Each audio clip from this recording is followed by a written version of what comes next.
So now we're going to use our final exploratory creativity activity, Bright Sparks. Bright Sparks requires an actor as input, so if you click on it without an actor selected, it will give you a warning. So we can select the shopper helper or the shopper. Let's try the shopper. And then what Bright Sparks does is it shows you a persona, usually a famous person or character, and it gives you a description of that persona and some sparks in order to help you come up with ideas. So we want to imagine here that Alice from Alice in Wonderland is playing the role of the shopper, or maybe she's a user or developer of the shopper. So looking at the characteristics and creative clues, can we come up with ideas? So she's very curious and values honesty and respect. So as I remember, I think Alice was quite often kind of confused and lost in Wonderland, so maybe she would need some help features and some guidance. We can also look at the creative clues. So in what environment would you encounter Alice? Can you put yourself in the position of Alice? What does she need? She needs help. Who does she make you think of? Someone similar or opposite? What weaknesses does she have? Well, I mean, she's a little kid, kind of. So maybe, again, I guess this is related to what we had for the elderly, but usable for all ages. I put a question mark there because I don't know if we really want to support like very young people using this app or this service, but what strengths does Alice have? Well, she's pretty, she perseveres a bit, but I don't know about that. So we can click new sparks and get some new ideas. So do the opposite of what Alice Little would want for your service. I have no idea. Let's see now. No, we're not doing any role playing. What would she want? I guess she would want maybe some help with, I don't know, help with food or snack suggestions. She wants to get bigger and smaller. Anyways, we can continue on, and we can also click on New Persona, which will give us a new possible famous person in order to generate ideas. So in this case, let's add ideas to model canvas and exit. And before we'll cluster them, the ideas, so this might be kind of helpful over here. I'm going to put help here. Usable for all ages. So we had an idea about this kind of before, about accessibility over here. So I'm going to cluster that near that.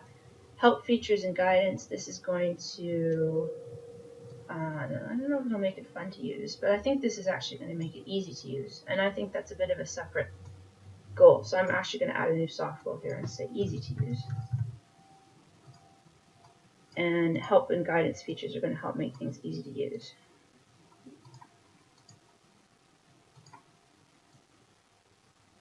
And you can say if something's easy to use, then probably it's going to be more likely to be fun to use. Oops, I just delete that link. So I'm going to add another help link here. Privacy policies. Let's see. I think that was from the last time.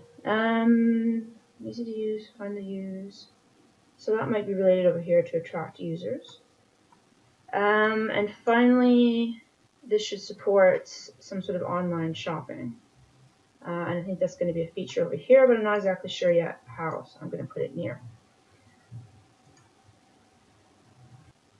So now that we've used the exploratory creativity activities to come up with several ideas over our model, we can use the selection and model activities in order to begin selecting over these ideas and incorporating some of them in our model. So the selection idea gives some textual explanation on how to go about selecting the ideas. So it suggests to use the hover evaluation feature in order to explore how the ideas have positive or negative effects on the model, and then using these results in order to decide whether the idea is a must-have idea, a nice-to-have idea, or a rejected idea. So let's minimize the window and get started.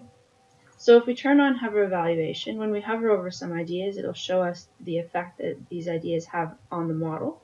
But of course, this only works assuming that we've been able to connect our ideas well.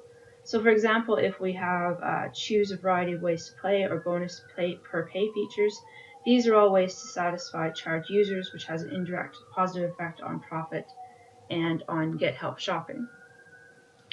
And so we can continue on with this sort of exploration, and we use these results in order to try and decide whether we want to keep or reject these ideas. And we can also use this opportunity to try and think of maybe some negative consequences of using these ideas. So for example, this bonus per pay features certainly does help or is a way to charge users, but maybe it also has a negative effect on attract users. So if we ask users to pay for extra features, they may actually be fairly unhappy and less likely to use the app. So in the end, using considerations like this, I would say that this is a maybe feature. And so I'm marking it as maybe, clicking on this yellow triangle, and it has now a yellow border. Choosing a variety of ways to pay, on the other hand, I think is a pretty good feature, and so I'm going to mark that as must-have, and it becomes green. And we can continue on exploring the ideas in this way. So maybe, for example, this idea I think is good, but it maybe has some negative effects on privacy. And so I think I'm going to add actually a privacy soft goal over here. So privacy. And so this particular idea, I think, has some positive effects, but also some negative effects over here. So I'm also going to mark it as maybe. Link the help with Amazon lists. I think that's a good idea. This one could be okay. And we can carry on. So for example, I think this one coming from Alice in Wonderland is kind of a bit of a strange idea, so I'm going to mark it as rejected. So notice that just disappeared from the canvas, but it's not gone for good. So over here we have this ideas pop-up. And so this is a graphical list of all of the ideas, and it'll show us whether they have a particular status, including this one down here, which is rejected. And if we change our mind, we can click return to canvas, which will put it back on the canvas. So I'll carry on and keep evaluating ideas, and I'll bring you back in a few minutes. So I've gone through the model and marked all of the ideas as either must have, nice to have, or reject. And now I'm going to pick some of the best ideas and turn them into IOSTAR elements. And the reason for doing this is to explore and decompose the idea and to better integrate it with our current design. So I can click on this modeling activity, and this is going to give us some guidance for how to model some of our ideas. Once we've modeled an idea, we mark it as model with a symbol here, and then the idea will disappear from the screen and be stored in the ideas list. So for example, I am going to start with modeling, so I'm going to model some of the green ones, which I think are the best ideas. So over here I have privacy policies, and I already have a privacy soft goal, so I think this one's almost done. I think privacy is going to help to attract users, so I'm going to add a link here. And then I'm going to say that this is models. So I'm going to click on the M, and it'll disappear, but as we said before, it's not really gone. It's up here in this ideas list, and we can return to the canvas if we want. So another one, let's see. So link help with Amazon lists. I think that this is a really good idea, so I'm going to model it. And so here, in some cases, when we model an element, it can be a single new, or when we model an idea, it can be a single new element. In this case, I think it's going to be a few different elements. So I'm adding in a task that says link with Amazon wish lists, and that's fine. I think this is part of helping to pick gifts. But of course, I think that's not enough. Now we need a new actor, that is Amazon. And so now we depend on Amazon for wish lists. So Amazon has wish lists, which is a resource. I'm just going to put this inside. Wish lists. And we now depend on Amazon for the wish lists. So this is depends. I'll move that a little bit closer. Okay, so now I think that this one here is modeled. Let's see, another one to model. We need help features and guidance. So I agree that this is important. I think that even though it helps easy to use, where it actually ends up is over here in the shopper helper. So we need to pick a profit scheme, and we need to implement some help features. So I'm going to add the task here. Implement help features.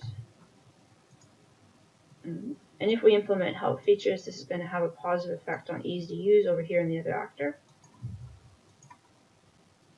Helps.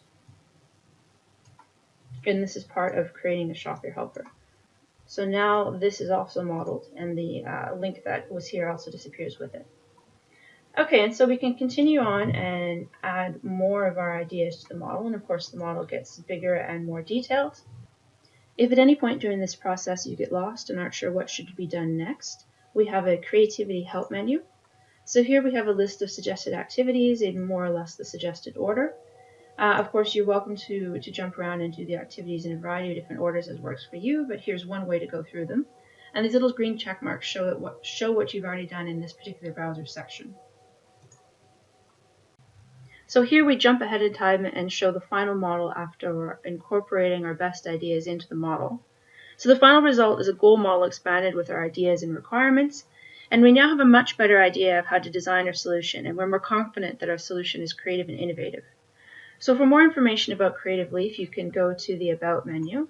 So here we can open our external site.